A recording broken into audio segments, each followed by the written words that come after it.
बिस्मिल्लाहिर्रहमानिर्रहीम, अस्सलाम वालेकुम। आज हम नरेशन स्टार्ट करने जा रहे हैं। नरेशन के वर्ड को अगर देखें तो ये नरेट से निकला है और नरेट का मतलब होता है किसी भी चीज़ को बयान करना।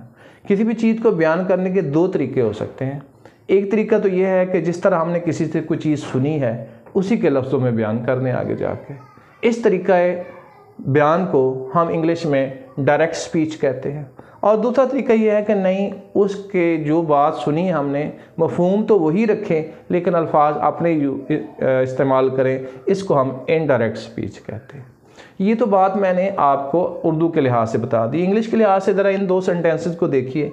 He said I am a great player of cricket, इसमें भी वही बात बयान की जा रही है।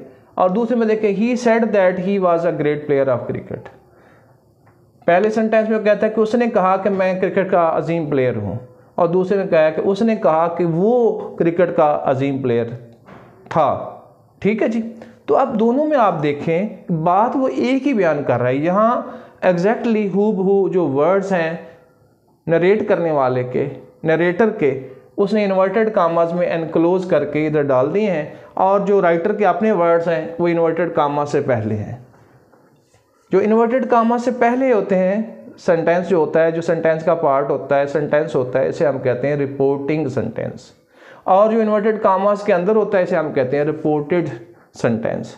ठीक है। तो इन दोनों को मिला के ये स्पीच बनती है डायरेक्ट स्पीच।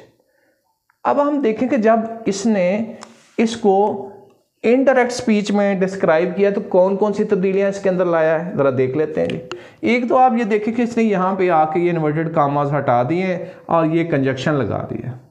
इसका मतलब ये है कि इन्वर्टेड कामाज उस वक्त हटेंगे जब कंजक्शन लगेगी। तो पहली तब्दीली जो है डायरेक्ट से इनडायरेक्ट करते हुए ये होती है कि हम उसमें कंजक्शन लगाते हैं। ये लगी हुई है।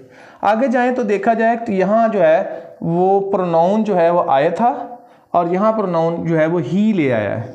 इसका मतलब है प्रोनाउन भी चेंज कर दिया है। तो दूसरी तब्दीली उसने प्रोनाउन चेंज करने की है। तीसरी चेंज देखें जी, यह लिखा हुआ I am a great player, मैं हूं, प्रेजेंट टेंस है, और यहां उसने वाज अ ग्रेट प्लेयर, यहां इसका मतलब यह है कि यहां टेंस भी चेंज कर दिया। तो तीसरी तब्दीली जो है इसमें टेंस की होती है। और इसके अलावा भी कुछ तब्दीलियां होती हैं जिन्हें हम मिसलीनियस चेंजेस कहते हैं, जैसे नाउ को देन में बदल दें, यस्टरडे को प्रीवियस डे में बदल दें, टुडे को दैट डे में बदल दें, वगैरह वगैरह। ये मिसलीनियस चेंजेस में आएंगे। क्लियर होगी बात। तो चार किस्म की तब्दीलियां हमने इन सेंटेंसेस से अखज़ की हैं।